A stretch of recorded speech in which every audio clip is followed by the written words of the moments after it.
Hello everyone, स्वागत है आपका एक और नई वीडियो में जिसमें हम socialization process, social world and children को समझेंगे, जिसे हम हिंदी में सामाजिकरण की प्रक्रिया, सामाजिक संसार और बच्चे कहते हैं। इस टॉपिक के पूरा होने के बाद हम कुछ प्रैक्टिस क्वेश्चंस को भी देखेंगे जो प्रीवियस ईयर क्वेश्चंस पर बेस्ड है। तो सबसे पहले हम देखते हैं इंट्रोडक्शन। सोशलाइजेशन का मतलब क्या है? सोशलाइजेशन का मतलब है एक ऐसा प्रोसेस जिसमें जो बच्चा है वो वैल्यूज़ को, कल्चर को, बिहेवियर को और सोशल स्किल्स को सीखता है। और जो ये सोशलाइजेशन का प्रोसेस है ये हमारे फैमिली से स्टार्ट हो जाता है। उसके बाद इसमें और लोग ऐड हो जाते हैं, जैसे इसमें टीचर्स ऐड हो जाते हैं, पीयर्स यानी कि हमारे फ्रेंड्स इसमें ऐड हो जाते हैं। उसके अलावा सोसाइटी इसमें ऐड हो जाती है। अब हम बात करते हैं टाइप्स ऑफ सोशलाइजेशन की। सबसे पहले जो हमारे पास टाइप निकल कर आता है वो है प्राइमरी सोशलाइजेशन, जिसे हम हिंदी में कहते हैं प्राथमिक सामाजिकरण। अब जो ये प्राइमरी सोशलाइजेशन है ये हमारे अर्ली चाइल्डहुड से शुरू हो जाता है, यानी कि हमारे बचपन से शुरू हो जाता है और ये हमारे परिवार में शुरू होता है। अब इसमें हमारे परिवार का मेन रोल क्या रहता है? हमारा परिवार जो हमारे बेसिक वैल्यूज़ होती हैं, हमारी बेसिक आदतें होती हैं, उसके अलावा जो हम बेसिक भाषा बोलते हैं उसके लिए नींव रखने का काम शुरू कर देते हैं। उसके बाद जो हमारा दूसरा टाइप निकल कर आता है उसे हम कहते हैं सेकेंडरी सोशलाइजेशन, और हिंदी में हम इसे माध्यमिक या द्वितीयक सामाजिकरण कह सकते हैं। जब एक बार बच्चा परिवार में कुछ चीज़ें सीख लेता है, उसके बाद जब वो बाहर से कुछ चीज़ें सीखता है उसे हम सेकेंडरी सोशलाइजेशन के अंदर इंक्लूड करते हैं। जैसे कि हम इसमें स्कूल को ऐड कर सकते हैं, पीयर्स यानी कि दोस्तों को ऐड कर सकते हैं, उसके अलावा हम इसमें मीडिया को ऐड कर सकते हैं। अब इसी प्राइमरी सोशलाइजेशन और सेकेंडरी सोशलाइजेशन के जो हमारे अलग अलग फैक्टर्स हैं, अलग अलग स्टेक होल्डर्स हैं, उनको हम दो अलग फर्दर पार्ट में हम डिवाइड कर सकते हैं, दो अलग अलग डिवीज़न उनके बना सकते हैं। जो पहला डिवीज़न बनता है वो हमारा है फॉर्मल सोशलाइजेशन, जिसे हम हिंदी में औपचारिक सामाजिकरण कहते हैं।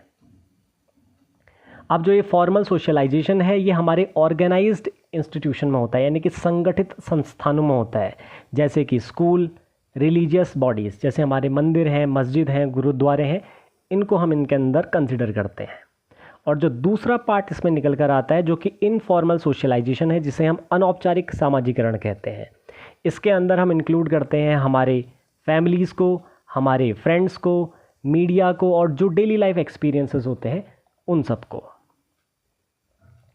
अब बात करते हैं कि एजेंट्स ऑफ सोशलाइजेशन, यानी कि जो सामाजिकरण के प्रमुख साधक हैं वो कौन है। तो सबसे पहला जो साधक निकल कर आता है वो है हमारे पेरेंट्स, फैमिली।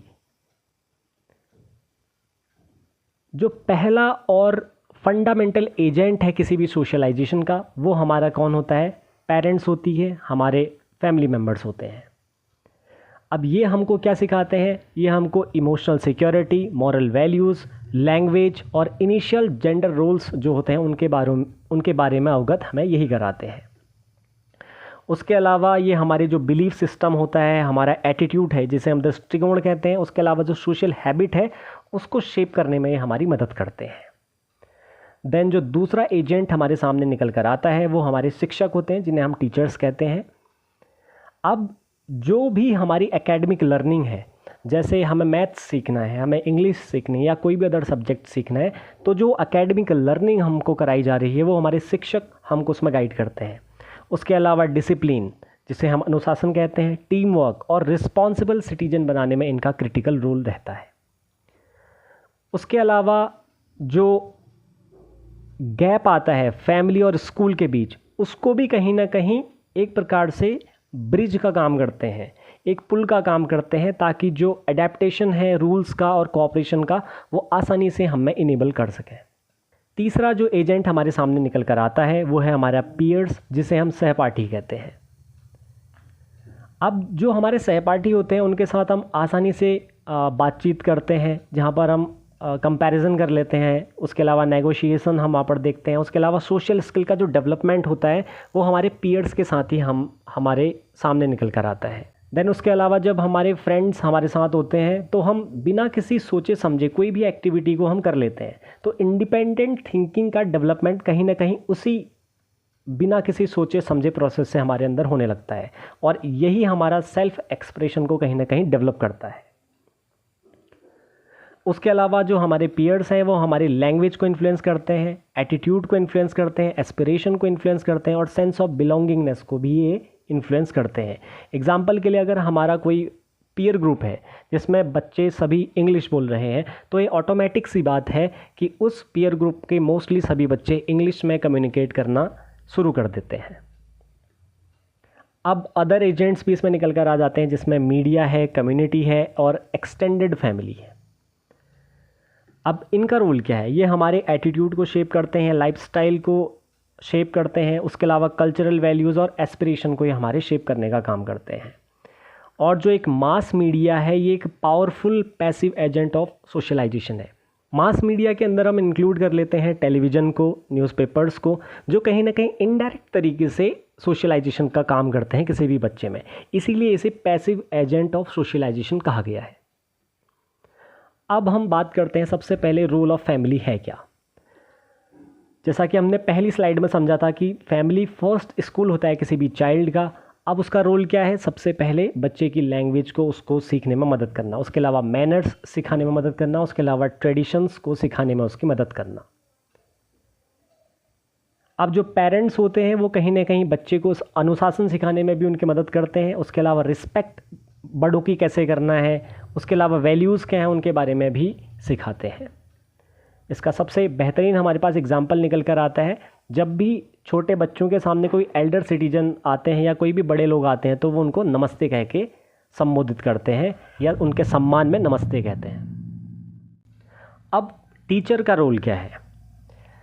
टीचर जो है वो एकेडमिक लर्निंग को और मॉरल गाइडेंस को प्रोवाइड कराता है बच्चों को। जैसा कि हमने पिछली स्लाइड में बात किया था कि अगर किसी बच्चे को कोई भी सब्जेक्ट सीखना है, जैसे इंग्लिश सीखनी है, उसके अलावा मैथमेटिक्स सीखना है, साइंस सीखना है, तो कहीं ना कहीं इसमें उसकी मदद करता है उसका टीचर। तो ये टीचर का प्राइमरी रोल कहीं ना कहीं रहता है एकेडमिक लर्निंग में। अब जब बच्चे की एकेडमिक लर्निंग हो रही है, उसके अलावा मॉरल गाइडेंस उसे प्रोवाइड कराया जा रहा है, तो ये कहीं ना कहीं बच्चे की पर्सनैलिटी को शेप करने में मदद करता है। और साथ ही साथ जो टीचर है वो हमें डिसिप्लिन भी सिखाता है, उसके अलावा बच्चों को क्यूरियस बनाता है, क्वेश्चनिंग सिखाता है कि अगर कोई चीज़ हो रही है तो क्यों हो रही है। इसका एग्जाम्पल हमारे पास निकल कर आता है, एक जो टीचर है वो मोटिवेट करता है साई स्टूडेंट्स को, यानी कि जो शर्मीले छात्र हैं उनको कक्षा में बोलने के लिए, ताकि वो कक्षा में आकर बोलें, अपने आप को एक्सप्रेस कर सकें, जिससे वो लोगों के साथ घुल मिल सकें। और ये सोशलाइजेशन का एक बेहतरीन प्रोसेस है, जिससे बच्चे कहीं ना कहीं सोशलाइजेशन की प्रोसेस में इंक्लूड होते हैं। अब हम बात करेंगे रोल ऑफ पीयर्स की, यानी कि जो सहपाठी हैं उनकी क्या भूमिका है। सबसे पहले जो हमारे सहपाठी होते हैं या जिन्हें हम क्लासमेट कह रहे हैं, वो हमें अपॉर्चुनिटी प्रोवाइड कराते हैं फ्रेंडशिप की, टीम वर्क की और कोऑपरेशन की। जब भी हमें कहीं पर कोई एक्टिविटी करनी होती है, जब हम स्कूल लेवल पर होते हैं, तो कहीं ना कहीं हम टीम में अपने जो खास फ्रेंड्स होते हैं उनके साथ उस एक्टिविटी को करने के लिए सबसे आगे आते हैं। तो ये कहीं ना कहीं हमारे पीयर्स का प्राइमरी रोल रहता है। दूसरा है, जो चिल्ड्रन होते हैं वो सीखते हैं शेयरिंग को, इक्वालिटी को और लीडरशिप को। इसका बेहतरीन एग्जांपल है, जब हम अपने स्कूल्स में होते हैं तो हमने देखा है कि जब कोई एक बच्चा टिफ़िन बॉक्स लेकर आता है तो उसे अकेला नहीं खाता है, उसे अपने सारे फ्रेंड्स के बीच शेयर कर कर खाता है। और वहाँ पर वो ये नहीं देखता कि कौन किस बैकग्राउंड से आता है, वो इक्वल होते हैं। तो वो कहीं ना कहीं एक रोल है पीयर्स का हमारे सोशलाइजेशन की प्रोसेस में। इसका एग्जाम्पल हमारे पास निकल कर आता है, जब बच्चे क्रिकेट खेलते हैं तो क्रिकेट मैच को जीतने के लिए वहाँ पर कुछ रूल्स होते हैं, वो उसको ओबे करते हैं, उसको सीखते हैं। अब हम बात करेंगे रोल ऑफ सोसाइटी की। सोसाइटी में सबसे पहले हमारे इंक्लूड हो जाते हैं नेबर्स, उसके बाद हमारे रिलेटिव्स, मीडिया, फेस्टिवल्स और इंस्टीट्यूशंस। अब जो सोसाइटी है वो हमको प्रोवाइड कराता है वाइडर एक्सपोजर कल्चर का, मॉरल रिस्पॉन्सिबिलिटी का। अभी तक जितने भी हमने सोशलाइजेशन की बात की, जहाँ पर अलग अलग एक्टिविटीज़ हम कर रहे थे, उसी को जब ब्रॉड लेवल में या बड़े लेवल पर अगर दिखाता है तो वो समाज ही होता है, जहाँ पर हमको कल्चर के बारे में, कस्टम्स एंड ट्रेडिशंस के बारे में हमें समाज ही हमें अवगत कराता है। इसका एग्जाम्पल हमारे सामने निकल कर आता है कि कोई भी फेस्टिवल हो, जैसे दिवाली की हम यहाँ पर बात करते हैं, तो जो बच्चे हैं वो आपस में यूनाइट होकर उसको सेलिब्रेट करते हैं। या इंडिपेंडेंस डे की बात करते हैं तो बच्चे वहाँ पर पैट्रियोटिज्म की भावना रखते हैं, यानी कि देशभक्ति की भावना उनके अंदर डेवलप होती है। अब ये सामाजिकरण का प्रोसेस क्या है उसको समझते हैं कि सामाजिकरण आखिर होता कैसे है। सबसे पहले इमिटेशन यानी कि अनुकरण, जहाँ पर बच्चे क्या कर रहे हैं, अपने पेरेंट्स को मिमिक कर रहे हैं।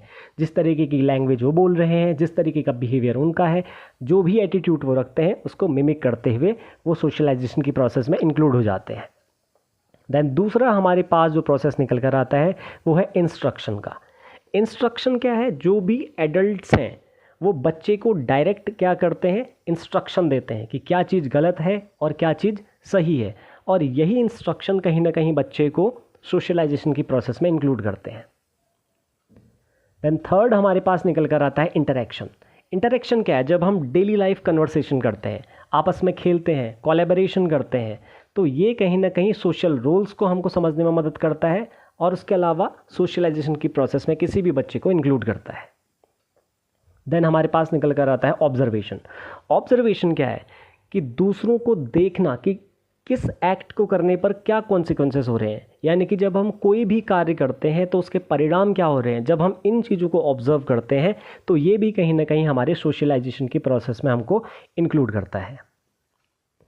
अब सोशलाइजेशन की इम्पोर्टेंस क्या है हम उसे समझते हैं। सबसे पहले सोशलाइजेशन हमें हमारी जो पर्सनैलिटी है उसे डेवलप करने में हमारी मदद करता है। देन अगला है, किसी भी बच्चे को सोशल लाइफ के लिए और उसकी रिस्पॉन्सिबिलिटी के लिए प्रिपेयर करता है, यानी कि बच्चे को सामाजिक जीवन और जिम्मेदारियों के लिए तैयार करता है। तीसरा, ये हमारे अंदर वैल्यूज़ को डेवलप करता है, जैसे रिस्पेक्ट, ऑनेस्टी और कोऑपरेशन। अब हम कंक्लूजन की बात करते हैं। सबसे पहले सोशलाइजेशन एक कॉन्टिन्यूस प्रोसेस है जो कि थ्रू आउट लाइफ चलते रहता है। जैसे हमने बात की थी, सबसे पहले सोशलाइजेशन का प्रोसेस हमारे फैमिली से स्टार्ट होता है, देन स्कूल जाता है, स्कूल में हमारे टीचर्स होते हैं, पीयर्स ग्रुप होते हैं, उसके अलावा हमारा जब सोसाइटी इसमें इंक्लूड हो जाती है, तो कहीं ना कहीं जीवन भर चलते रहता है। तो इसे कहा जाता है कॉन्टिन्यूस प्रोसेस जो थ्रू आउट लाइफ चलता है, जिसमें हमारे फैमिली, टीचर्स, पीयर्स और सोसाइटी ये साथ मिलकर किसी भी चाइल्ड के कैरेक्टर को बिल्ड करने में क्या करते हैं, मदद करते हैं। और जब एक वेल सोशलाइज्ड चाइल्ड हमारे सामने निकल कर आता है तो एक वेल रिस्पॉन्सिबल सिटीजन भी बनता है, यानी कि सही सामाजिकरण अगर किसी बच्चे का हो जाए तो वो एक जिम्मेदार नागरिक भी बनता है। अब देखते हैं कुछ प्रैक्टिस क्वेश्चंस जो कि प्रीवियस ईयर क्वेश्चंस पर बेस्ड हैं। सबसे पहला क्वेश्चन है, which of the following is a primary agency of socialization. तो पहला ऑप्शन है स्कूल, दूसरा ऑप्शन है फैमिली, तीसरा है मास मीडिया और चौथा है पीयर ग्रुप। तो इसका सही आंसर है फैमिली।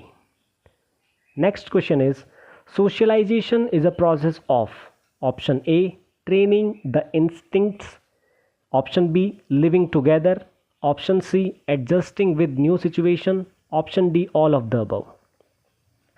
इसका सही आंसर है ऑल ऑफ द अबव। अगला क्वेश्चन है, school dash socialization of children.